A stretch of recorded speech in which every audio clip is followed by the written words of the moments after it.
Mesdames et messieurs, nous allons commencer. Veuillez prendre place. Je ne vois pas, mais je pense que tout le monde est bien installé. Je vous souhaite la bienvenue à toutes et tous à cette conférence qui est la deuxième de ce printemps dans le programme À ciel ouvert, sciences et spiritualité que nous offre l'Institut À ciel ouvert, dont je remercie son fondateur, Monsieur Yves Tramar, ainsi que la directrice de l'Institut, Madame Marie-Gabrielle Cajoli, que vous avez entendue déjà à la table ronde, et je reviendrai à la table ronde tout à l'heure. Justement, les personnes qui avaient suivi le 2 novembre cette fameuse table ronde de l'automne, qui portait sur l'intelligence artificielle, Quelle humanité pour demain, qui avait été préparée et animée par Marie-Gabrielle Cajoli, n'ont certainement pas oublié la discussion passionnante qui avait, qui entourait ces questions. Et nous avons pensé que cette discussion intéressante méritait absolument d'être approfondie, poursuivie, tant les enjeux sont importants et multiples. Et c'est pourquoi nous avons invité deux personnalités à poursuivre. Ce soir, la professeure Solange Guernauty et le 8 avril, le professeur Jacques Besson, qui est également là ce soir, et précisément dans un diptyque, c'est-à-dire que leur sujet porte sur la même question, l'intelligence artificielle entre mythe et réalité, mais de manière avec des abords disciplinaires différents. Et donc ce soir, nous profitons de la première partie du diptyque, et c'est un grand privilège de profiter des compétences une nouvelle fois et aussi de l'ouverture interdisciplinaire de la professeure Solange Guernauty, que je remercie vivement d'être avec nous ce soir. Experte internationale en cybersécurité, cyberdéfense et lutte contre la cybercriminalité, la professeure Guernauty a commencé sa carrière académique par un doctorat qui portait sur l'informatique et télécommunications, et c'était à l'université Pierre et Marie Curie Sorbonne, donc en France. Et elle est devenue professeure à l'université de Lausanne, où elle a été, d'après ce que j'ai découvert, la première femme à obtenir le statut de professeur à la Haute École de commerce en 1987. Il y a beaucoup de domaines où vous êtes, en tant que femme pionnière, je pense aussi dans la cybercriminalité, ça doit aussi être quelque chose de tout à fait rare, en tout cas au départ. Engagée d'abord dans les enseignements et les recherches relatifs aux réseaux de télécommunications, elle s'est très tôt orientée vers la sécurité des infrastructures et des services de télécommunications, puis la sécurité informatique. On voit bien que ça suit les époques aussi. Elle a en particulier été aussi la cofondatrice en 2001 du premier enseignement interfacultaire et interdisciplinaire de l'Université de Lausanne, DEA, droit, criminalité et sécurité des nouvelles technologies. Donc c'était tout à fait nouveau, qui est transformé entre-temps en master en droit, criminalité et sécurité des technologies de l'information depuis 2006. Et parallèlement aux évolutions techniques de ces sciences, la professeure Solange Guernauty a déployé des compétences dans différents domaines des techniques numériques, avec le regard aiguisé sur les liens aussi entre économie et politique, d'où l'intérêt interdisciplinaire qui concerne aussi la recherche, les fonds privés, les influences, etc. Et cette dernière décennie s'ajoute l'intelligence artificielle. Donc, au fond, il y a trois sortes de travaux, trois grands axes de ces travaux. Dans le monde de la recherche et de l'enseignement, c'est lié au droit et à la sécurité des nouvelles technologies, où elle est une spécialiste aux compétences mondialement reconnues. Je souligne qu'elle est présidente de la fondation SGH, Institut de recherche Cybermonde, qu'elle a contribué à créer et qu'elle dirige le Swiss Cyber Security Advisory and Research Group, qu'elle a créé aussi. Donc, le Swiss Cyber Security, vous pouvez le regarder sur Internet. Il y a beaucoup d'informations. Deuxième axe, dans les réalités actives de formation pour la défense contre la cybercriminalité, en tant que conseillère scientifique, experte, formatrice. Et le troisième domaine, en tant qu'auteur, et c'est là que ça peut nous intéresser, on est moins compétent, auteur de nombreux ouvrages et de publications scientifiques d'un côté, mais également de vulgarisation en rapport avec les risques informatiques. Je donne 3 exemples. L'ouvrage de 2023 qui s'appelle Cybercriminalité, comprendre, prévenir, réagir aux éditions Duno. Deuxième exemple, c'est un roman, donc vous avez fait un roman avec Monin Philippe, Off, le roman s'appelle Off, aux éditions Slatkin 2023. Et troisièmement, un autre type d'exemple sur alors le titre La cybercriminalité, les nouvelles armes de pouvoir, prix du meilleur livre cybercriminalité, en 2018 le prix, 2017 l'ouvrage. Donc il y a de quoi lire et surtout se familiariser avec ces questions. Donc ce soir, nous sommes dans cette indispensable réflexion dans un monde qui est à la fois totalement appliqué à développer ses compétences, même si c'est la course à la performance dans le domaine des compétences techniques, intelligence artificielle, mais aussi techniques de sécurisation de tous côtés, et en même temps un monde tellement conscient de sa vulnérabilité et de sa fragilité. Donc deux mouvements qui finalement s'alimentent l'un l'autre.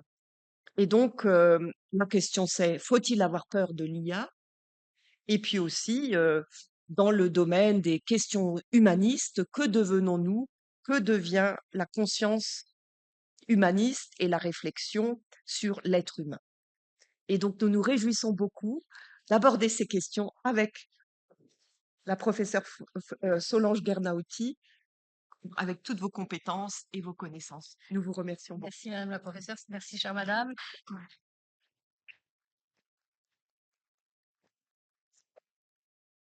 Bonsoir à toutes et à tous, bonsoir chers amis, je me reconnais. Aujourd'hui, nous allons effectivement traiter de cyberconscience et de la conscience du cyber, et donc c'est bien l'épisode 1, puisque vous aurez la suite des propos abordés sous un autre angle avec le professeur Besson dans quelques temps. Ouais, je suis même montée sur mes petites chaussures pour être encore plus grande.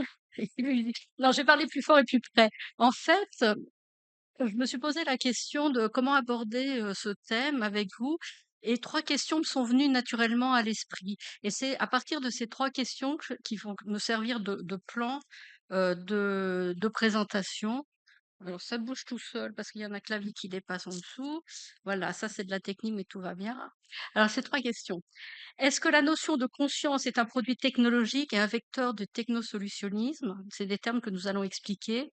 Est-ce que des croyances dans une intelligence artificielle toute puissante et salvatrice pourraient être le reflet d'une techno-religion ou d'une monarchie numérique de droit divin, raison pour lesquelles il est fondamental que nous soyons convaincus que l'IA possède une conscience? Est-ce que se focaliser sur une éventuelle forme de conscience de l'IA contribue à son acceptabilité sociale et spirituelle pour rendre invisible la logique du pouvoir qui est à l'œuvre? Donc, comme vous l'avez compris, je viens du monde de la gestion des risques. J'ai passé ma vie à gérer des risques, à essayer d'en maîtriser en tous les cas et que ça soit pour le moins pire possible. Parce que pour profiter des opportunités, il faut maîtriser les risques. Donc ce soir, je ne vais pas parler des opportunités de l'IA, de tout ce qu'on peut faire de chouette avec l'IA et tous les services que ça peut rendre, mais nous allons nous intéresser justement pour que ça soit favorable à un plus grand nombre, comment mettre en œuvre, comment penser ces nouvelles notions d'intelligence artificielle.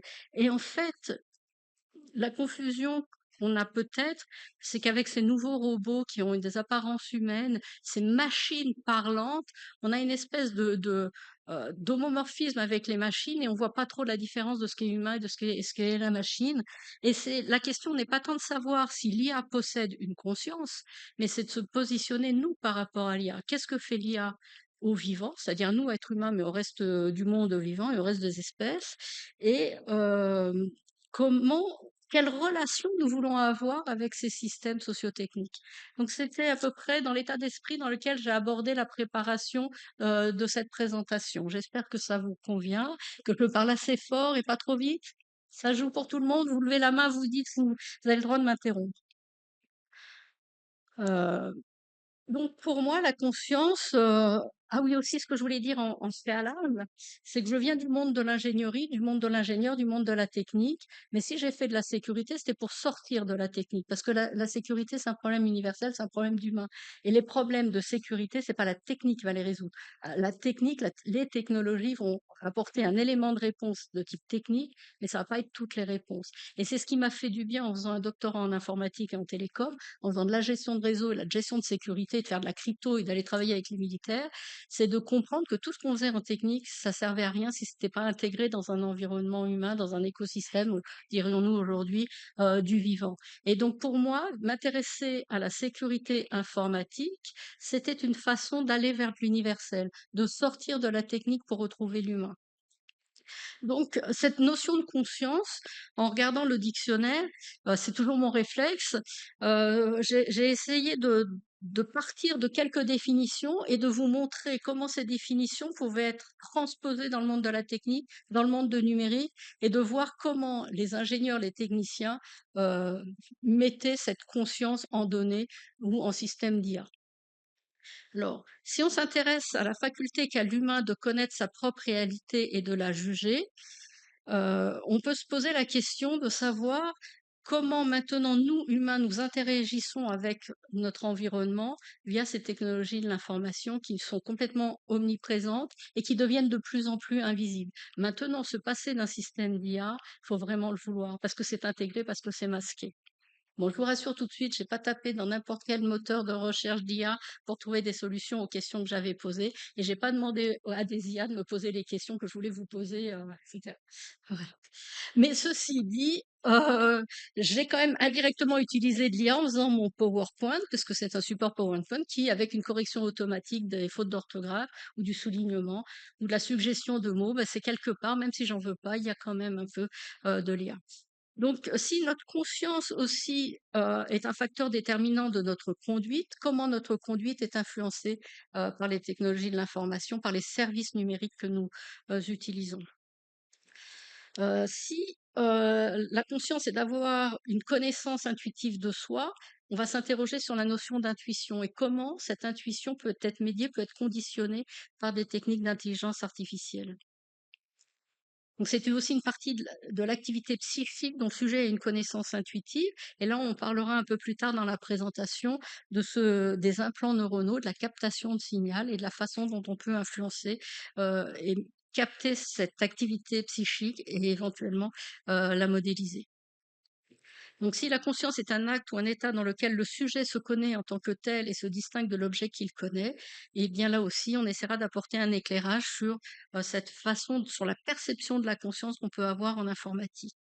Et en fait, sans jamais oublier qu'il y a une grande difficulté à définir la notion de conscience de manière unique. Il y a des approches psychiatriques, philosophiques, euh, et ça dépend de la culture, d'une époque, d'un pays. Donc on a des orientations qui sont complètement différentes. Donc ce qu'on peut dire aujourd'hui peut-être sera, enfin, pourra encore évoluer, et j'ai pas la science infuse non plus. C'est vraiment un terrain exploratoire, et c'est la première fois que je m'exprime sur ce sujet, des réflexions que je partage avec vous, et j'ai pas l'intention de vous imposer quoi que ce soit, mais de vous apporter des éclairages de façon à ce que vous pouvez vous approprier aussi une façon de voir le monde au travers des lunettes informatiques, d'informatique ou d'informaticien. Alors, justement, j'en viens justement à interroger cette conscience au travers du prisme, pardon, de la monoculture numérique intensive. J'ai bien choisi mes mots, monoculture numérique intensive, parce qu'il y a plusieurs façons de faire de l'informatique, d'informatiser des activités. Ça résulte de choix politiques, économiques, qui vont conditionner effectivement notre vie. Et c'est comme dans l'agriculture intensive, le problème, c'est pas l'agriculture, c'est pas le mot agriculture qui pose problème, c'est le mot intensif. Et là, on a une espèce de réductionnisme, de façon de faire, dont on va expliquer peut-être un peu l'origine ou la façon de voir le monde, qui pose problème. C'est cette monoculture.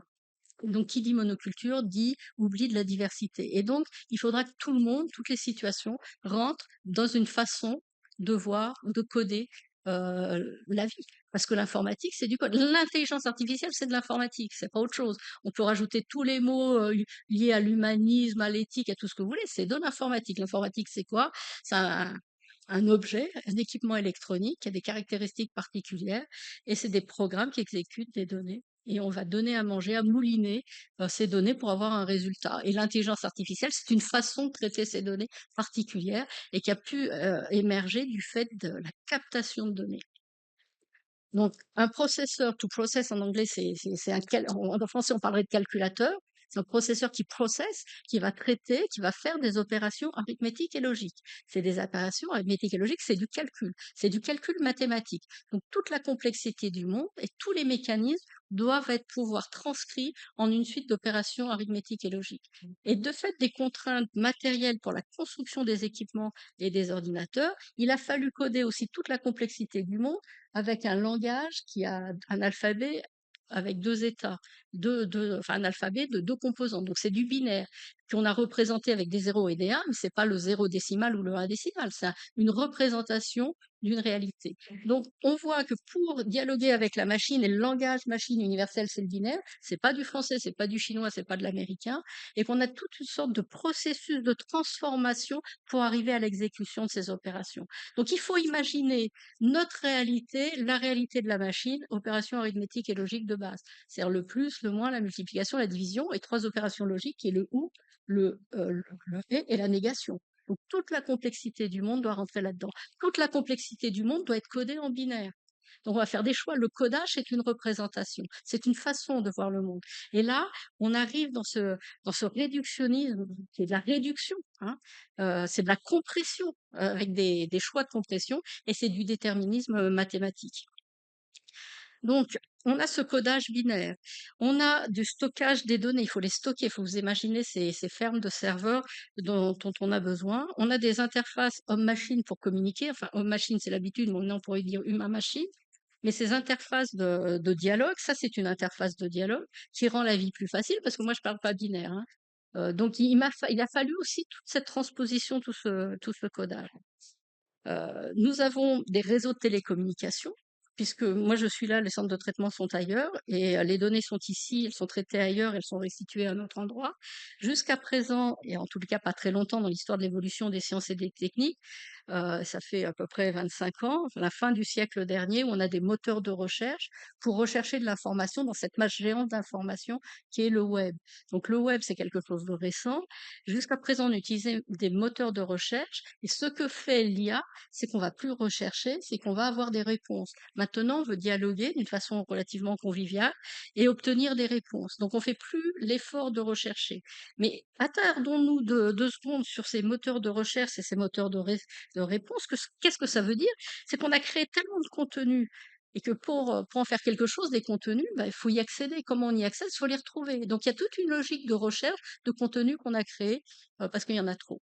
Et de plus on va créer des contenus, plus on aura de la complexité à rechercher. Et donc, plus on va déléguer cette recherche à des outils de recherche d'informations qui vont faire non seulement la recherche, mais la présentation de ces informations de façon à ce que ça puisse être acceptable pour l'utilisateur. Et quand je dis acceptable, c'est que ça corresponde plus ou moins, avec un degré plus ou moins vrai, de vraisemblance à ses attentes. Mais ce qu'il faut voir, c'est que même si on a des machines parlantes, ce que fait ces machines, c'est pas du langage, c'est pas parler, c'est concaténer des bouts de séquence, des bouts de code. Donc il n'y a pas non plus, et la construction de ces systèmes, c'est une construction faite à partir de probabilités, de statistiques, encore des mathématiques. Mais on ne peut pas attribuer du sens humain à ces machines qui ne pensent pas, mais qui vont trouver des résultats qui peuvent nous satisfaire ou pas. Donc, on a vu arriver ces 2-3 dernières années, ce qu'on appelle des IA génératives qui vont générer du texte, des images, vont générer quelque chose à partir d'une façon dont on va s'exprimer, où on va interroger ces machines. Donc on a des assistants aussi, plus ou moins personnalisés. Mais ce que je veux dire, pour avoir utilisé ces systèmes d'IA générative, il faut rentrer dans leur logique de formulation des questions. Et là déjà, ça m'interpelle parce qu'on est obligé de penser comme la machine pense pour pouvoir obtenir, le meilleur résultat possible. Donc on s'adapte de facto, à la façon dont la machine est programmée, dont elle est capable d'obtenir. Après, il faut un petit peu effectivement, savoir manipuler ou exprimer des requêtes, ce qu'on appelle des prompts, pour retenir un résultat qui va assez bien. Je me suis amusée la semaine dernière à demander à une IA générative de m'expliquer une norme de sécurité, c'est mon domaine, j'en connais beaucoup, mais d'une norme qui n'existe pas. Donc elle a réussi à me sortir un contenu, c'était nickel, il y avait la structure et tout, comme une vraie norme, mais la norme n'existait pas. Je lui ai demandé la référence, en lui suggérant ça pouvait être une référence de l'Agence nationale de la sécurité des systèmes d'information. Elle m'a sorti une référence qui n'en était pas une, mais qui ressemblait à une vraie référence. J'ai dit: «OK, merci». Enfin, j'ai pas dit merci parce que je vais pas jusque-là, on n'est pas si intime que ça, mais je lui ai demandé de comparer cette norme avec une vraie norme ISO internationale, machin. Il m'a trouvé des éléments de comparaison. Donc, non seulement la machine hallucine, mais moi aussi j'ai halluciné en fonction des résultats. Et c'était bluffant, quoi. Celui qui n'y connaît rien, c'est bon, hein. Mais enfin, c'était impressionnant. Mais je pouvais lui faire dire le tout et son contraire. Donc c'est ça les IA génératives. C'est ce qu'on appelle des contenus synthétiques. On a fait une synthèse de ce qu'il a pu trouver sur le web ou ailleurs ou dans des bases de données. Et c'est ça les grands langages, enfin les modèles de langage pour entraîner les IA, c'est qu'on va lui donner à manger des données, des données, des données. On va pondérer les données, les résultats, faire varier ces résultats en fonction des requêtes, et puis il va nous sortir probablement une réponse. Il m'a donné une réponse que j'attendais sur un truc qui n'existait pas. C'était top. Bon, enfin bon, mais ce que je veux dire, c'est qu'on a des contenus synthétiques, mais qui vont être donnés à manger à des IA génératives qui vont faire des contenus synthétiques, de contenus synthétiques, de contenus. Mais c'est pas grave, on aura des besoins d'indexer, de rechercher, de retrouver. Donc, on a créé un problème, mais on a créé une solution pour le problème qu'on a créé. Et c'est le serpent qui se mange la queue. À un moment donné, il faut aussi peut-être se poser des bonnes questions. Donc, on est dans le culte du calcul, de la performance, de l'efficacité. Et je dirais maintenant, je rajouterais de l'appropriation de valeur, parce que comment ont été nourris ces langages, ces modèles de langage pour trouver et sortir des contenus synthétiques, mais par toute la création de contenus faite par les humains, faite par les entreprises faite par le bien commun. C'est une réappropriation des communs pour une entreprise particulière pour faire des services, etc. Donc ça aussi, il faut jamais perdre de vue qu'elles sont pas nées de nulle part. Elles ont lu la Bible, elles ont lu tout un tas de documents. Et souvenez-vous, pour ceux qui surveillent un peu ce domaine depuis quelques années, au début de Google, Google a digitalisé, enfin capté toutes les bibliothèques. Au défi de tous les droits d'auteur, de propriété intellectuelle et tout. C'est ouvrir les bibliothèques à Google au monde entier. Bah oui, eux, ils ont alimenté leur moteur de recherche et leur moteur de réponse. Mais c'est ça, on s'est fait piller, déposséder de toutes nos ressources, en tous les cas informationnelles. Alors, d'un point de vue d'informatique, l'information, c'est une chose, la donnée, c'est ce qui est traité, l'information, c'est lié au sens, et puis la donnée, c'est ce qui est traité par l'ordinateur, et la connaissance, c'est ce qu'on fait des informations. Donc, on a eu à la mode la société de l'information, avec le sommet mondial de la société de l'information à Genève en 2003. On nous prédisait le règne de la société de la connaissance. Je suis pas sûre qu'en accédant à des livres à distance, on soit on ait plus de savoir, plus de connaissances. Et là aussi, mais je vais pas rentrer dans ce discours-là, entre connaissance, savoir, information, données. Mais en point de vue d'un informaticien, les connaissances, c'est quoi? C'est des contenus. Ça peut représenter n'importe quoi, tout le monde saura que c'est des contenus qui du codage, c'est une représentation d'un codage, et c'est une représentation visuelle pour nous les humains. Et pour accéder à cette connaissance, il faut y avoir accès. C'est-à-dire, il y a du réseau de télécommunications. Donc là, on s'interroge aussi à toute l'infrastructure technique, matérielle, logicielle, toute l'organisation qu'il faut avoir derrière pour rendre ces connaissances accessibles. D'accord? Donc on est dans cet environnement déjà d'une grande complexité. La technique, qui a ses contraintes de technicien, et puis l'interface qu'on va avoir avec le reste du monde. Alors, ce qui nous arrive aussi depuis quelque temps avec l'évolution des sciences et des techniques, c'est la miniaturisation des technologies, hein, avec les nanotechnologies et les puces électroniques. Mon chien, je ne sais pas si vous l'avez vu, il est venu avec moi ce soir, mais il est déjà pucé, hein. J'ai pas eu le choix. Si je voulais un chien, il fallait qu'il ait une puce. Il a une puce dans le cou. Alors comme c'est un tout petit chien, la puce, ça se voit bien encore, hein. Donc je veux dire, et pourquoi je vous raconte ça? C'est pas un hasard, parce qu'on a cette convergence de l'électronique, la puce électronique, c'est un équipement électronique avec le biologique. C'est pas de la convergence, c'est de l'intégration. Les humains se font pucer, des pacemakers sont connectés, et donc on a cette convergence des nanotechnologies, c'est-à-dire du petit, des biotechnologies, de l'informatique et des sciences cognitives. Et là, on est dans ce règne de NBIC. C'est pas une série policière. Mais ceci dit, maintenant, il faudrait interroger la conscience au prisme de ces nouvelles technologies, de ces nano, bio, et technologies informatiques et de sciences cognitives. Donc, convergence technosciences, neurosciences. Avant, c'était deux mondes séparés, deux types d'expertise qui convergent. Je suis pas sûre enfin bon, on va pas en discuter. Biologie informatique.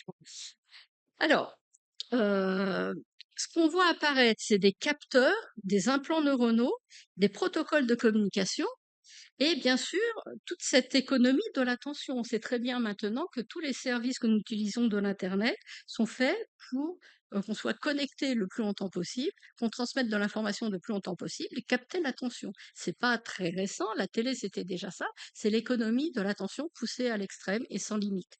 Heu, donc cette captation de l'attention, à partir de cette notion d'économie de l'attention qu'on pourrait développer si on traitait que de ça ce soir, je l'ai mis en relation avec cette faculté à être ou d'être en relation, de mettre en relation que devrait être la conscience. C'est la relation que j'ai avec moi-même, la relation que j'ai avec le reste du monde, c'est la présence à moi-même, c'est la présence à soi et la présence à l'autre et au reste du monde, mais c'est de l'attention. Donc comment ces concepts-là qui nous sont plus ou moins intuitifs, humains, utilisés depuis longtemps, ont été réappropriés par des personnes qui font des capteurs, des implants neuronaux, qui font de l'informatisation et qui vont monétiser, transformer ces informations en produits finis. Alors on pourrait voir cette analogie avec tout ce qui est aussi pour la santé, la médecine, c'est ce qu'on nous met toujours en avant. Bien sûr, ça peut résoudre des problèmes. Mais n'oublions pas qu'en médecine, il y a des maladies orphelines parce qu'elles sont pas rentables. Donc là, on va chercher, comme on est dans le monde économique très prégnant, on va chercher la rentabilité. Et tout doit être rentable. Donc on a évoqué la miniaturisation et l'invisibilisation. Quand on est connecté avec un film, on voit pas la technique. On est complètement intégré, c'est invisible et c'est de l'automatisation. Alors, j'en viens à m'interroger sur, la relation qu'on peut avoir avec le réel, la réalité et le virtuel. C'est-à-dire moi et mes perceptions, mes sentiments, mes volontés, mes intuitions, mes imaginations, mes créations, mes actions, mes réalités, mes identités, eh bien tout ça désormais c'est médié par des technologies de l'information. Donc l'intelligence artificielle, il faut vraiment comprendre que on est, dans une rupture civilisationnelle qui a déjà eu lieu. Ça structure notre société, ça oriente nos choix, ça conditionne notre vie. Et regardez les nouveaux métiers, c'est les influenceurs. Et vous passez des infos ou n'importe quoi, entre guillemets, des informations du monde d'avant avec la télé ou autre, ils vont nous commenter des réseaux sociaux, des abonnés, des followers et tout ça, hein. Donc on est vraiment dans cette conditionné par nos pratiques numériques que nous avons choisies et qui nous sont peut-être aussi imposées. Et ce faisant, on a introduit l'artificialisation du réel. L'intelligence artificielle, c'est un artifice, c'est un artefact. C'est pas du réel, c'est quelque chose de créé qui est le fruit d'une culture politique, économique, technologique dans une époque donnée. C'est le fruit de notre époque. Et ce qui est intéressant avec l'IA, c'est de considérer l'IA comme dans une optique de réduire l'incertain. Donc si on réduit l'incertain, c'est arrêter le hasard, c'est la fin du hasard. Parce que le hasard, ce qu'on veut, c'est de pouvoir contrôler. Ce qu'il y a de bien avec l'IA, c'est qu'on maîtrise le passé, le présent et on prédit le futur. On a dépassé le temps réel puisqu'on est dans un temps prédictif. Parce que si vous avez fait ça, si vous avez posté telle photo et machin, on va pouvoir prédire, enfin, à faire des inférences sur qui vous êtes, sur ce que vous faites, ce que vous allez faire. Et si on peut prédire tout ça, on peut aussi l'influencer et le conditionner. C'est ça, la façon dont ça oriente nos choix. Il faut comprendre maintenant que dès lors qu'on poste une photo sur Internet, il y a des logiciels d'analyse des photos qui vont, selon leurs propres règles, qui nous sont complètement obscures et invisibles, vont déterminer ce que vous êtes, qui vous êtes, ce que vous aimez, etc., etc. Ça, c'est des brokers de données qui vont s'en emparer. Ça va être vendu pour des agences de publicité, voire des agences de renseignement. C'est pas incompatible les deux. Donc on sait faire du profilage et de la surveillance de toutes les traces laissées sur Internet, d'où l'intérêt de forcer les gens ou de les inciter, dirons-nous, à être connectés le plus longtemps possible. Et on n'est plus dans la donnée, on est dans une logique de flux. Ce qui est intéressant, c'est les flux, c'est ce qui bouge. Et ce qui bouge, c'est du mouvement et c'est la vie. Celui qui maîtrise le mouvement maîtrise la vie. Souvenir au cycle, la géolocalisation et la personnalisation des services sert aussi à ça. Maîtriser la localisation des individus et leurs déplacements, c'est maîtriser la vie. La vie. On pourrait en venir aussi. Donc on est en train de construire un monde dont nous, humains, on dépend d'une certitude, du concept de certitude que pourraient avoir les algorithmes. Parce que si la machine, elle est dit non, vous rentrez pas dans la case, vous rentrez pas dans la case, hein. Si c'est non, c'est non. Il y a pas à discuter, il y a pas de recours possible, hein. Alors, j'en reviens aussi, dans cette approche et ce qu'on a tous appris: «Je pense donc je suis», que l'on peut aussi interpréter: «Je doute donc je suis», et la question que je me suis posée, c'est: qui suis-je? Si du code informatique se substitue à mon travail de réflexion, d'analyse et mon travail de pensée. Alors peut-être ça peut me faciliter la vie, j'irai peut-être plus vite, je me fatiguerai pas la tête, j'aurai peut-être moins mal à la tête, mais qui suis-je? Si je délègue ma faculté d'être humain, c'est-à-dire d'analyser et de produire quelque chose et de définir des actions en fonction de ce que j'ai analysé, c'est à mon avis, une question qu'il faut ne pas oublier de se poser. Qui suis-je si mes pensées sont influencées, conditionnées, médiées par des systèmes d'IA? Qui suis-je si ma singularité est normée? Parce que même s'il y a de la personnalisation des services, c'est pas de la personnalisation, c'est de l'identification des personnes et c'est du profilage, pour rentrer dans des normes comportementales. Qui suis-je si je suis transparent, sous surveillance et pilotage informatique? Qui suis-je si les pouvoirs injonctifs de l'IA m'empêchent de douter? Et c'est ça, on en est là. Donc là, voyez bien, en se posant ce type de questions et en nous interrogeant, nous, moi, vous, ça, chacun d'entre nous, avec sa propre singularité, avec la relation qu'il a avec des IA ou qu'il ou elle veut avoir avec ces systèmes d'IA, on arrivera peut-être à accepter, à refuser et à peut-être pas non plus à tout, enfin, à alimenter ce système qui est un système mortifère. Alors, j'en reviens sur mon notion d'identité. Et on pourrait faire le lien encore avec la conscience, le soi, le self, mais ça, Jacques, vous le ferez très bien là bientôt. Et je me suis intéressée sur ce mot, ce glissement sémantique, le selfie. Le selfie, qu'est-ce que ça voulait dire? Et la question que je me suis posée, est-ce que maintenant le selfie va nous servir de notre propre conscience? Est-ce que c'est ça notre identité projetée et notre relation qu'on aura à nous par rapport, au selfie? Donc est-ce que c'est un acte par lequel la personne est consciente d'elle-même? C'est des vraies questions ça, hein, et j'ai pas forcément la réponse, mais c'est des questions, me semble-t-il, qui méritent, en tous les cas de s'y arrêter. Et l'autre question qui vient naturellement, ensuite, c'est celle des avatars et des mondes virtuels qui sont bien réels, ces métavers, ces méta-univers, où on va trouver des doubles numériques et des ombres numériques, où on va laisser beaucoup de données comportementales et de localisation, mais dans les selfies aussi pareil. Ce qu'il faut voir aussi, que c'est aussi beaucoup de données biométriques et des données biologiques, mais j'en reviens aussi dans cette délégation des actions pour simplicité à des agents d'IA, eh bien, on va mettre en place des systèmes d'identification pour identifier l'agent IA et lui donner le droit d'agir en notre nom. Et vous avez maintenant des nouveaux services où vous allez passer un week-end à Paris, imaginons, eh bien, le système d'IA va pouvoir, sans vous ayez une interaction avec le système. Vous lui donnez: «Je vais aller à Paris de telle date, ça va me coûter tant», et il va vous trouver toute la chaîne d'actions à faire, il va le faire à votre place. Et pour que les transactions commerciales puissent se faire, il faudra avoir homologué le système d'IA et lui avoir donné le pouvoir de votre identité. Et donc, on n'est plus dans l'identité, mais on est dans l'identification. Et donc, on est déjà dans ce monde où des IA peuvent nous représenter, c'est nous doubles numériques. Ça peut être aussi des ombres numériques. Les ombres, ça sera plus par rapport à toutes les données qu'on va pouvoir laisser. Mais donc, on est dans un système pas d'identité. On réfléchit pas dans le numérique, dans l'informatique, sur la notion d'identité, parce que seul compte l'identification. Et on n'a plus besoin du nom de la personne pour être identifié dans un monde numérique. Et je vous ai donné cet exemple de QR code piqué sur Internet. C'est un système d'identification. Mais les informations qui sont codées, je suis pas capable de les lire. Aucun humain n'est capable de lire ces informations. Donc je vais utiliser et je vais faire confiance à un système que je peux pas lire. Donc je peux pas lire, je peux pas connaître, je peux rien. On est quand même un peu chez les fous là, hein. Mais c'est quick response code, ça va vite, hein, soi-disant. Enfin, on voit pas toute la complication qu'il y a derrière. Donc se souvenir que plus on va utiliser des QR codes, plus on se met en fragilité par rapport à ça, plus on se met en dépendance. Donc si j'en reviens sur ce fait, qu'on n'a pas besoin d'avoir une identité, mais d'avoir un identifiant, et on nous promet que cette identification, le Swiss ID ou autre, hein, il y en a tout plein, qui peuvent se faire aussi avec une vidéo selfie, c'est pas mal. On en revient à ce qu'on disait par rapport à cette représentation de soi. C'est toujours pour des problèmes de sécurité, c'est pour notre bonheur bien sûr, c'est toujours pour avoir plus de confiance dans le système, parce que comme ça on est à peu près sûr, quoique ça n'empêche pas le piratage. C'est aussi, pour savoir qui va être responsable en cas de problème, donc pour imputer des actions.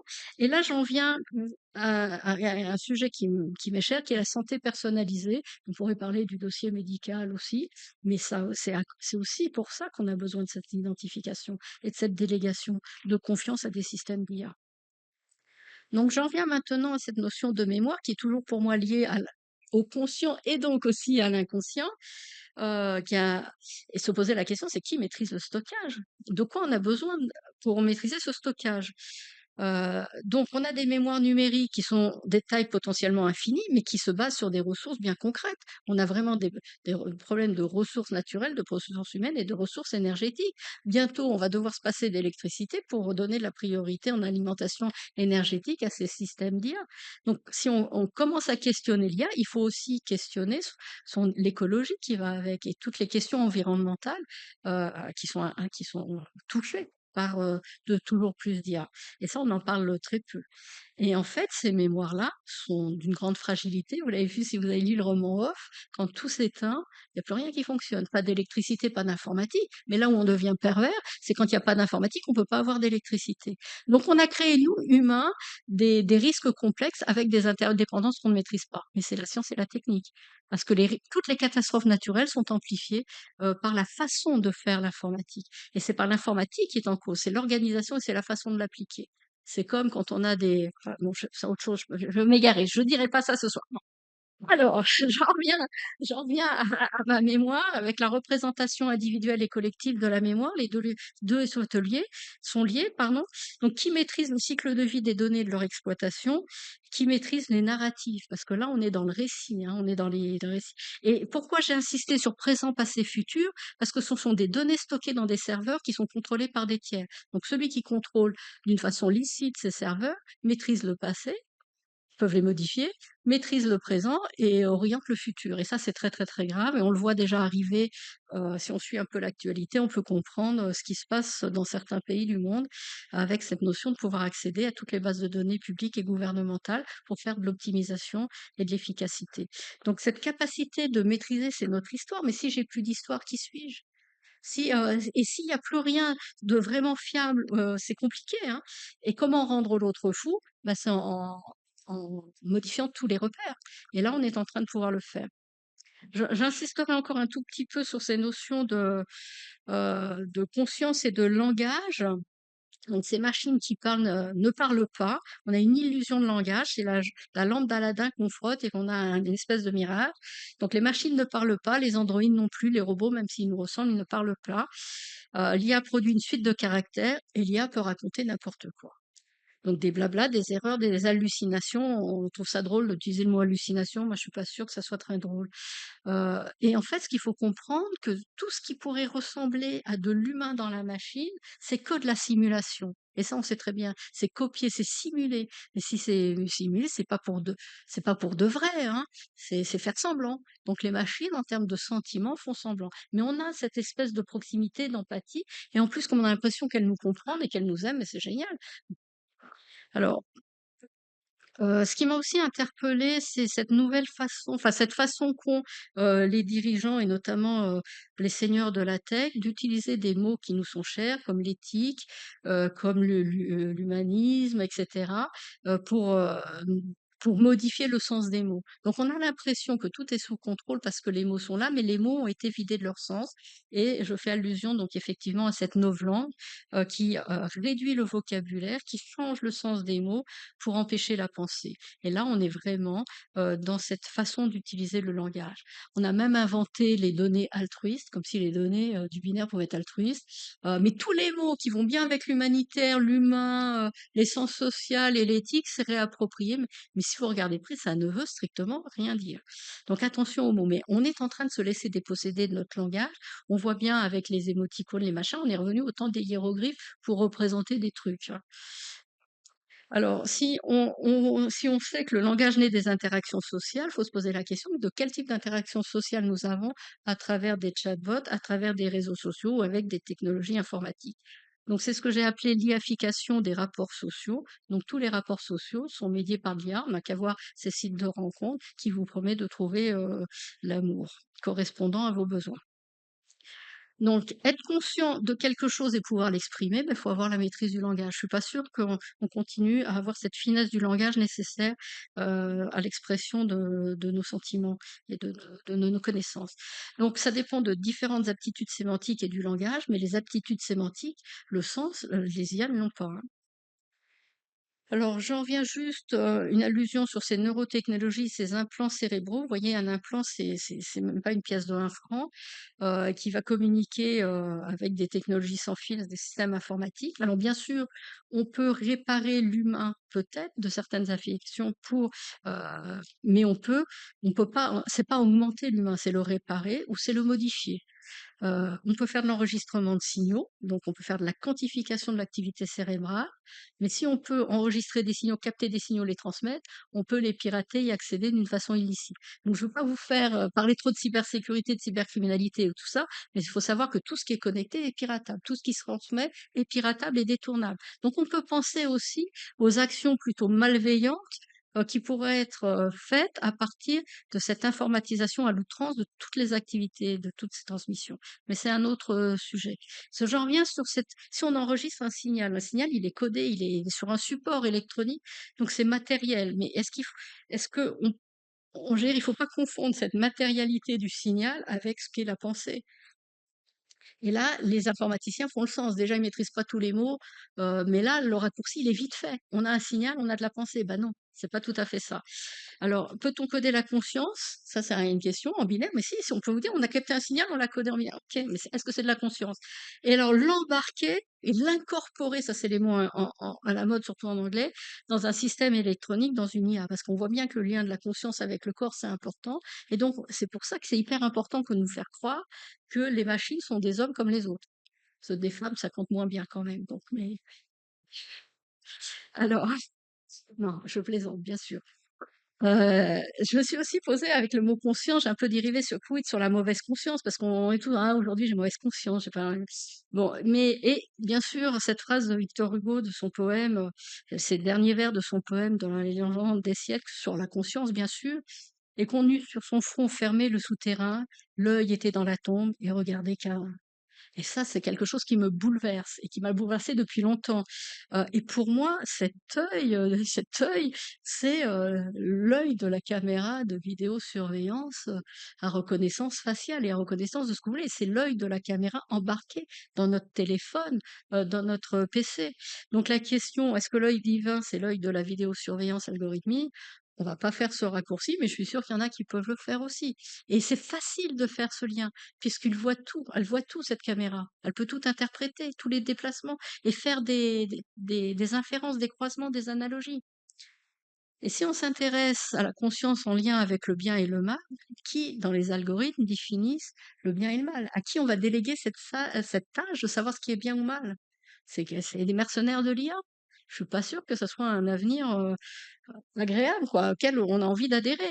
Donc c'est toutes ces questions-là dans lesquelles il faudrait pouvoir, nous, public, grand public, population, ma Michu que je suis, s'emparer pour oser dialoguer avec les techniciens de l'IA qui ne croient qu'en l'IA et qui vont parler ou jurer que sous le prisme de la performance et de l'efficacité. Mais entre la performance, le codage informatique et des notions que nous venons d'évoquer, il y a quand même un pas que ne faut pas hésiter à franchir, et quand même.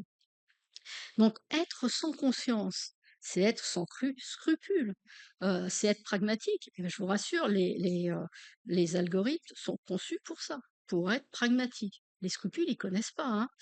Donc c'est être inconscient. Donc de là, leur dire que les algorithmes vont avoir de la conscience, il y a des choses qui sont un peu en contradictoire.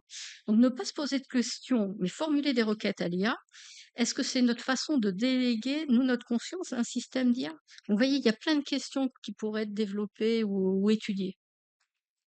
Alors, est-ce que j'aurais envie de refouler ma mauvaise conscience, ou déléguer ma mauvaise conscience à la machine? Ça peut être une facilité pour me déresponsabiliser de la banalité du mal. Peut-être que ça peut être assez tentant. Et effectivement, si on considère que les douleurs de la conscience sont des choses dangereuses, extirpons la conscience, il n'y aura plus de douleur. Et c'est ce qu'on nous fait croire avec la fin de la mort, avec le transhumanisme. Donc je ne vais pas parler ou développer le transhumanisme, je pourrais faire une conférence dessus une fois ou l'autre, mais c'est ça, c'est vers ce sur quoi on va, et c'est ce qui permet de justifier ces courants technologiques, de cette technologisation du monde. Euh, et cette réappropriation de ces réflexions philosophiques. Donc, pourquoi va-t-on faire ça? Quelle finalité? Ne pas prendre conscience, empêcher l'évolution de la conscience humaine, développer l'individualisme absolu déconnecté du réel ou fabriquer du réel. Et on est dans un autre monde, hein. Alors j'en viens à m'interroger sur qu'est-ce qu'un humain? On pourrait dire qu'est-ce qu'un soignant? Alors, c'est plus qu'une personne faite de cellules, d'atomes, de données ou de codes informatiques, mais dans le monde informatique, par les informaticiens, un humain, c'est un système d'information sur lequel on va extirper des données et qu'on va pouvoir mettre à jour, upgrader comme un ordinateur. Et on nous a développé cette notion de pensée computationnelle. Déjà, c'est un antagonisme. C'est faire penser les humains comme la machine, c'est-à-dire en vrai ou en faux, en dualité. Il n'y a pas de nuance, il n'y a pas les nuances. Donc, si tu es d'accord avec moi, ça va bien, mais si tu n'es pas d'accord, on va pas discuter. Si tu n'es pas d'accord, tu es mon ennemi. Et c'est ça cette pensée computationnelle et qui est à mon avis dangereuse et qui, contribue à la violentalisation, à la violence des échanges et des rapports sociaux. C'est encore plus de violence de fait de cette pensée computationnelle et regardez, soyez attentifs, tous les mots qui viennent de l'informatique qu'on utilise dans le langage courant. Se mettre à jour, il y a plein de mots. Bon, en fait, on a vu convergence et intégration biologique numérique, mais on voit que c'est une approche matérialiste poussée à l'extrême et on ne fait plus la distinction entre un humain et une machine et c'est là où on a tout faux, c'est de nous faire croire que la machine nous ressemble et nous, est empathique. Alors j'en viens, j'ai peur d'avoir trop de choses à vous dire, donc je fonce un peu, mais j'ai regardé la pyramide de Maslow avec des besoins fondamentaux sous l'œil des big tech. Les besoins physiologiques de sécurité, d'appartenance, d'estime de soi et d'accomplissement, il y a de la techno partout. S'il y a de la techno informatique, du numérique, il y a de l'IA partout.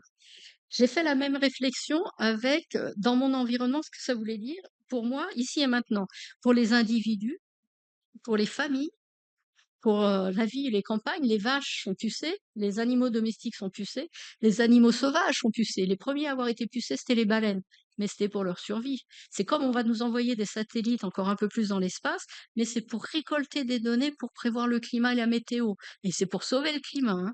Donc on voit que tout, il n'y a plus un champ qui est épargné ou un domaine qui est épargné par cette informatisation à l'outrance. Ce sont toutes les organisations publiques et pays et publiques et privées, pardon, ce sont les États et ce sont les pays. Donc, on a de la gouvernance algorithmique partout euh, et on va gérer les espaces publics, les familles, les individus, les fermes, les animaux, l'État, avec comment on gérerait une entreprise. Parce qu'on a une logique de profitabilité, de rentabilité, parce que toutes ces technologies sont issues du monde de l'entreprise et de la performance économique. Ce sont les mêmes. Et c'est les mêmes conseillers qui vont conseiller les entreprises, qui vont conseiller le Conseil fédéral hein, ou d'autres dirigeants, hein. Donc c'est les mêmes, ils sont partout, mais sur Terre, mais ça suffit pas. On les a en mer avec les câbles transcontinentaux, les câbles sous-marins avec des enjeux de puissance et de souveraineté assez importants. On l'a dans le ciel, dans l'espace et dans l'univers. Donc il n'y a plus un champ qui reste inexploré ou inatteignable de ces technologies. On pourrait aussi développer, mais ça veut dire quelque chose de ce maillage euh, de notre vie, de notre environnement par ces technologies. Et quand on parle de technologie, on parle de fournisseurs de technologies. Et ça, c'est aussi très important. Et souvenez-vous peut-être, au début du web, et j'y ai rêvé, c'est le réseau qui libère, qui ouvre sur l'extérieur. Maintenant, et le web avec le nom de filet, et c'est le filet qui emprisonne. Et quand on est profilé, pour sortir du profilage qui est fait de vous, c'est complètement difficile. Quand vous tapez sur un moteur de recherche votre nom, vous sort des informations, qu'elles soient vraies, qu'elles soient fausses, que vous les avez données, qu'elles ont été déduites des données que vous avez données, des métadonnées, qu'elles soient inférées par des systèmes d'IA, vous ne maîtrisez plus rien. Mais c'est gravé dans le marbre électronique. Donc ça, c'est cette dimension-là qu'il faut comprendre aussi dans le monde dans lequel nous vivons pour essayer d'évoluer. Alors j'en reviens aussi à cette conférence fondatrice où on a utilisé le terme intelligence artificielle en 1956. Donc j'extrais quelques extraits. Nous proposons d'étudier l'intelligence artificielle. Nous faisons l'hypothèse que tous les aspects de l'apprentissage et de l'ensemble de ce qu'on appelle l'intelligence peut être décrits de manière si précise qu'on peut les simuler à l'aide d'un ordinateur. On est dans la simulation. C'est la base de la simulation, c'est pas autre chose et c'est de l'informatique. Donc là, quelques photos des pères fondateurs. Je me suis posé la question en tant que femme, où étaient les mères? Bon, ça, on a la réponse, mais aussi plutôt, pour élargir, la place pour la diversalité et dans la diversalité, j'inclus diversité et universalité. Donc là, on a une vue biaisée, restreinte, restrictive de ce que peut être l'intelligence traitée par un ordinateur. Merci messieurs. Ils ont fait des bonnes choses, certes, mais ça ne peut pas être réduit. Ce réductionnisme-là n'est pas acceptable à l'heure actuelle. Alors, j'irais faire allégeance à l'IA, c'est-à-dire l'accepter telle qu'elle sans la questionner, c'est faire allégeance à ses fournisseurs que nous n'allons pas nommer, mais que vous connaissez. L'IA, faut pas oublier, c'est pour faire des affaires, mais c'est aussi pour faire la guerre. On en sait quelque chose à l'heure actuelle. L'IA, c'est pour transformer le réel et sa perception du réel. C'est l'IA pour se substituer à quelque chose. Quand on, enfin, c'est substitué à des personnes qui travaillent, par exemple. L'IA, c'est fait pour surveiller, contrôler, éventuellement récompenser, mais surtout punir. Et là, je vous ai trouvé la photo du panoptique de Michel Foucault. Donc, quand on fait allégeance à des fournisseurs, on fait surtout allégeance à des systèmes d'IA propriétaires et privés. Alors, cette illusion d'un numérique salvateur, ça c'est les promesses et les récits de cette économie numérique, de cette fuite en avant technologique, on pourrait traduire en course à l'armement numérique. Il faut surtout pas être en retard par rapport à la compétition. Mais on n'arrête pas d'augmenter le nombre d'équipements, de données, de flux de surface d'attaque, puisque plus on sera connecté, plus on sera attaqué et plus de dépendance. On pourrait aussi développer, mais les menaces sont là, les vulnérabilités sont là et elles sont persistantes. Donc on a construit un monde fragile sur lequel nous sommes devenus dépendants. Alors, pourquoi ça a été possible? Parce qu'il y a des récits, des promesses et des prophéties. Là, la promesse, qui peut être codée très facilement en informatique, c'est si la promesse est non tenue, alors il faut plus de technologie, plus de performance et plus d'IA. Sinon, recommencer, c'est-à-dire une boucle infinie. Ça marche, quoi. Mais on peut payer comme ça à l'infini. Et ce faisant, on développe un marché qui est très lucratif. Alors, quand on parle d'innovation et de progrès, il faut peut-être se poser la notion de ce que ça veut dire. Je suis pas sûre qu'on innove beaucoup, qu'on répète en tous les cas, euh, et que cette notion de progrès telle qu'on l'a développée depuis quelques siècles déjà, je l'ai interprétée sur je vais vous lire la phrase, pardon, ce que nous avons fait subir aux vivants par la destruction de la biodiversité, nous continuons de le faire avec l'informatisation de la société et l'IA. Et on a les mêmes mécanismes qui sont en jeu. Le rapport Mido 1972, on savait ce qu'il fallait faire pour sauver le climat, la planète, les ressources, la biodiversité, on l'a pas fait. Mais on le savait.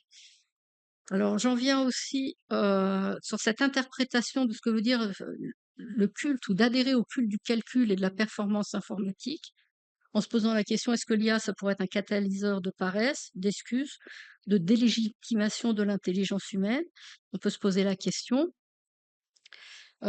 Pour montrer la façon dont ces techniciens, ces informaticiens pensent, et moi j'y ai cru, et pendant 20 ans j'ai fait ça aussi, je reconnais, et les 20 ans qu'on suivi, j'ai dénoncé ça aussi, hein. C'est tout ce qui, pour que ça soit codé, traité d'une façon informatique, il faut que ça soit codé. Si ce n'est pas informatisable, c'est soit ça n'existe pas, soit c'est obsolète, soit c'est inefficace, soit c'est irrationnel, ou c'est incompatible avec le progrès. Donc c'est ça le postulat. Donc il faut faire rentrer la réalité là-dedans. Et ça, enfin tout ce qui existe, ça doit être disrupté, c'est-à-dire remplacé par un système propriétaire, un modèle d'IA. Et si ça peut pas être remplacé, ça doit être éradiqué. On en est là, hein, dans l'informatisation de la société. Alors quelques constats. Ben, on a une pensée libertaire poussée à l'extrême. On a vraiment cette logique de rationalité, privatisation qu'on appelle aussi innovation de rupture, mais on casse beaucoup. On a cassé des intermédiaires pour réintroduire des nouveaux intermédiaires avec de nouveaux modèles économiques. Et là, on pourrait passer du temps, mais ça serait passionnant de parler des crypto-monnaies, des blockchains, de montrer comment cette pensée de ces nouvelles thèmes de monnaie a influencé tout le développement informatique et de l'IA et a transformé le pouvoir et à enlever le pouvoir à certains pour le donner à d'autres en changeant la réalité pour tous. Alors, j'en viens à un peu, enfin, à parler de cette approche du marteau et du clou. Quand on est un marteau, tous les problèmes sont des clous. C'est ça ma monoculture intensive, hein. Et donc tout problème sociétal doit être résolu par un programme informatique. On en est là, hein. et avec une croyance forte dans ça, hein. Et on doit remplacer toutes les décisions humaines, qui sont bien sûr irrationnelles parce que basées sur des émotions, par des systèmes rationnels qui sont des systèmes mathématiques. C'est ça cette pensée de ceux qui portent cette IA. Alors, on a mis en place des systèmes techniques contrôlés par une petite élite. On a créé du chaos pour que l'élite technologique propose la solution. Hein, bon, mais c'est ça, on a une expertise technique qui, se substitue, à l'expérience, vécue, à toute autre forme de vie, et on a cette logique de contrôle des infrastructures numériques, des informations de ce qui est vrai ou pas, de l'optimisation, non pour la justice et l'égalité, mais pour l'efficacité et le contrôle. Et c'est le contrôle de l'idéologie et le contrôle des croyances. Et là, on pourrait parler de désinformation, de fake news, de deepfake, et cetera. Et là, il y a aussi beaucoup d'erreurs. Donc, devons-nous accepter le jusqu'au boutisme du remplacement et l'érosion et le démantèlement des capacités de résistance? Parce que là, on a du mal à résister à ça. Et de même de comprendre ce qui se passe parce que l'érosion est plus ou moins douce. En tous les cas, il y a longtemps qu'elle est en œuvre. Alors, ce qui est nouveau ou pas, on va voir. Et j'aime bien cette phrase, il faut que tout change pour que rien ne change. Donc, à un certain niveau, rien ne change. Mais ça grave. On a un technopouvoir et un certain autoritarisme lié à l'efficacité algorithmique. Je vous ai repris en anglais les phrases clés. The code is law. Non, le code ne fait pas la loi. Mais donc, si le code fait la loi, on n'a plus besoin de justice. D'ailleurs, on a de la justice prédictive, de la police prédictive conduite par des IA. The code is God. Bah oui, c'est mieux, hein. Il y en a qui ont construit des églises pour ça aussi. Et la disruption is the new economy. Donc c'est casser, point. L'idée, c'est de casser. Et puis aussi, ça, on le sait aussi depuis les années 70, there is no other alternative, c'est le concern de Tina, c'est qu'on veut nous faire croire que notre futur sera technique ou ne sera pas. Et si, il y a d'autres façons de faire de la technique ou d'appliquer la technique à des problèmes humains. Donc ça, c'est vraiment des slogans qui nous sont martelés sur lesquels euh, on peut adhérer assez facilement. Parce qu'ils ont le pouvoir de l'influence, le choc des mots, ils ont les meilleurs juristes, les meilleurs slogans, ils ont d'ailleurs acheté ou accaparé toute la presse, les médias, enfin, on voit bien quand on regarde d'où vient l'argent des médias, qui possède les médias. Donc ils ont tous les récits, tous les discours, ils ont l'infrastructure numérique, ils ont les satellites, ils ont les contenus, ils ont les services, ils ont tout, quoi. Donc fatalement de résister enfin, à ces informations, c'est de plus en plus difficile. Donc je veux dire que la spiritualité n'a pas échappé à ce mode de technologisation. Donc l'idée, c'est de remplacer le jugement humain, l'appréciation humaine par la certitude mathématique. Donc, la spiritualité n'échappe pas à cette vision. La spiritualité doit être rationnelle, transformée en données et en programmes, en calcul et en prise de décision technique. Elle doit être optimisée. Bien sûr, le corollaire, c'est qu'elle doit être privatisée et contractualisée. C'est ce vers quoi on tend en nous faisant croire que les IA ont des consciences. Donc, on a vu apparaître il y a quelque temps déjà la notion de vérité alternative, des faits alternatifs.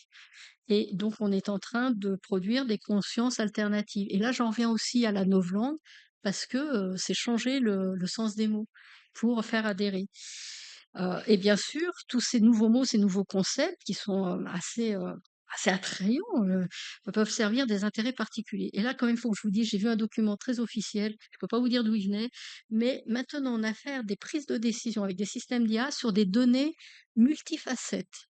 Alors, je peux vous dire que la donnée multifacette, on peut lui faire dire du tout et du n'importe quoi, hein. Et ça m'a halluciné. Enfin, je veux dire, il n'y a plus aucune limite. On est complètement décomplexé par rapport à la vérité, à la relation à la vérité au sens des mots. Donc ça veut dire qu'on est de plus en plus en situation où l'humain est faible et l'IA est forte. Et quand on parle d'IA forte, c'est des IA qui pensent, des IA qui ont de la conscience. Donc faites attention à cette dualité du faible et du fort, mais on est dans du binaire. Alors, quels sont les facteurs aggravants? Nous avons un petit peu évoqué les problèmes d'écologie, d'environnement, de ressources naturelles, énergétiques, mais de ressources humaines. Parce que derrière, il y a des travailleurs du clic, il y a des bullshit jobs qui sont derrière pour que ça fonctionne. Et ça veut dire aussi, c'est dans cette logique de substitution de l'humain par des machines, bah, ça nous interroge sur notre façon d'être au monde et de vivre, hein. Euh, les questions, me semble-t-il, qu'il faut se poser, c'est va-t-on continuer à privilégier la croissance et la performance au détriment de la robustesse et du vivant, alors qu'on sait qu'on n'est pas dans un monde infini, et qu'il existe des rivalités de puissance, des dominations, des logiques de domination et de soumission, dans un contexte géopolitique assez tendu. Donc je suis désolée, mais est-ce que je peux encore continuer un petit peu? Je vous prends un peu de temps, ça vous va? Merci. Merci, merci. Donc la face cachée de l'IA. Me semble-t-il, ce qu'on est en train de mettre en place, c'est des mécanismes qui permettent le renforcement et l'expansion du pouvoir de ceux qui l'ont déjà. Et on voit, maintenant c'est visible, cette convergence du pouvoir technologique, du pouvoir politique, on peut plus l'ignorer.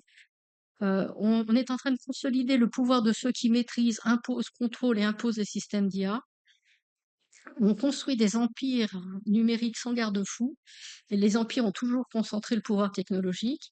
On a l'asymétrie des moyens entre ceux qui défendent l'intérêt public et ceux qui possèdent le technopouvoir. Et ce terme technopouvoir ou de cyberpouvoir, mais vous pouvez le retrouver pas mal de fois. Donc la finalité n'est pas de s'inquiéter des risques, de la sécurité, du bien commun, ça je pense, on l'a déjà oublié, ni de réduire les inégalités, ni de protéger de la population. On pourrait faire une liste un peu plus longue, mais la finalité, c'est de construire des systèmes rentables.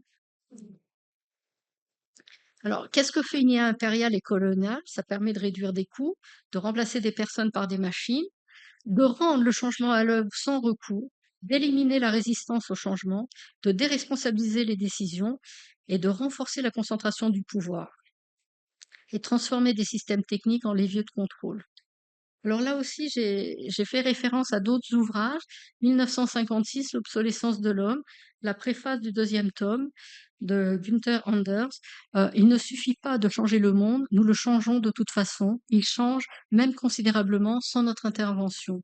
Nous devons aussi interpréter ce changement pour pouvoir le changer à son tour, afin que le monde ne continue pas ainsi à changer sans nous et que nous ne nous retrouvions pas à la fin dans un monde sans hommes. Tout est dit. 1956, philosophe. Une juriste que j'apprécie beaucoup. Les algorithmes ne sont pas l'ennemi, le vrai problème réside dans notre paresse à nous gouverner. Ici, biologique, un historien des sciences, Olivier Hamon, qui est vraiment passionnant, qui propose de ringardiser la performance et de trouver la troisième voie du vivant, c'est la voie du milieu. Des ouvrages passionnants, et Philippe Inman, Les sociétés du profilage, et où nous dit que la prévalence des calculs impose avec eux leur monde, ces systèmes sont indifférents à la vérité. Philosophe, historien des sciences, une personne aussi, un écrivain, journaliste, éditorialiste, Hubert Guillot, qui a écrit plusieurs livres, mais qui tient surtout un blog fort passionnant dans les algorithmes. Donc les algorithmes contre la société est coincé dans Zoom. Et si vous voulez avoir une lecture de ce qui se passe, je ne peux que vous inciter à aller voir ses blogs, ses posts. Ici, de 2014, pour tout résoudre, cliquez ici. C'était des Jeanne Ancet, mais c'est des ouvrages qui datent. On semble découvrir maintenant, mais ça date. On n'avait pas les lunettes pour le voir, on n'avait pas envie de le voir. Donc le cœur du problème tient du fait, me semble-t-il, de l'interprétation et du conditionnement de la vie par des systèmes d'IA. C'est pas l'IA en question. L'IA peut faire de bonnes choses, hein. Donc, ce qu'on fait en soi actuellement, il y en a des ingénieurs qui le font ça très bien. On va essayer d'améliorer la transparence de ces systèmes. On va pas y arriver. L'explicabilité de ces systèmes, on va les rendre un peu plus fiables, mais c'est toujours de la fuite en avant. Ça questionne pas le cœur du problème. Donc, si on investit dans cette approche de l'ingénieur et du technicien, on va toujours avoir le même problème, mais aggravé, parce qu'on sera encore allé plus loin. Donc, la question, c'est comment s'émanciper de l'IA. Et c'est pas avoir de l'IA, c'est qu'est-ce que nous devons être. Et c'est revenir sur cette société de l'être que ces auteurs au préalable ont aussi évoqué. Et souvenez-vous que le Titanic a été construit selon les meilleures pratiques de l'époque, hein. Faut pas l'oublier. Avec l'IA, je pense qu'on est dans le même contexte. Voir au-delà des apparences, un ouvrage d'Éric Sadin, L'intelligence artificielle ou l'enjeu du siècle, Anatomie d'un transhumanisme, d'un anti-humanisme radical. Ce bouquin a 10 ans. Donc c'est comprendre le revers de la médaille AI for Good, c'est comprendre que le régime d'artificialisation du réel a la capacité à produire du totalitarisme et une vérité de ce qui est faux. C'est comprendre que nous sommes déjà entrés dans l'ère de l'anti-humanisme. Alors, en guise de conclusion, comment se réapproprier notre environnement qui nous échappe de plus en plus? Bah, c'est comment être présent à sa propre vie, et c'est peut-être oser voir la duperie des colosses aux pieds d'argile qui conduisent laïfication du monde. C'est oser ne pas croire au culte de la performance et de l'obsession du contrôle. Oser ne pas nous laisser domestiquer, niveler par l'IA et ne pas accepter ses erreurs et sa médiocrité. C'est aussi oser parler, dénoncer les mensonges, se souvenir que la dignité humaine n'est pas négociable. C'est oser exprimer notre conscience sans la permission de l'IA ou de ses fournisseurs. C'est être réveillé alors que tout encourage au sommeil et au renoncement. C'est peut-être oser le courage moral comme une banalité quotidienne et non comme une exception. C'est oser la joie comme antidote à la peur et au technopouvoir. C'est vouloir rester pleinement humain, pleinement connecté à soi et aux autres, pleinement conscient. C'est dépasser le mythe de la cyberconscience et avoir une conscience du cyber. Et je vous remercie de votre attention.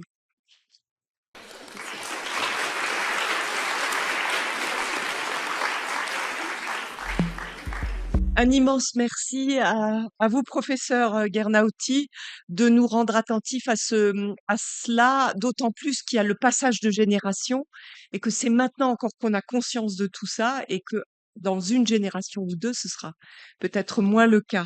Donc ça nous fait vraiment réfléchir. Grand merci à vous.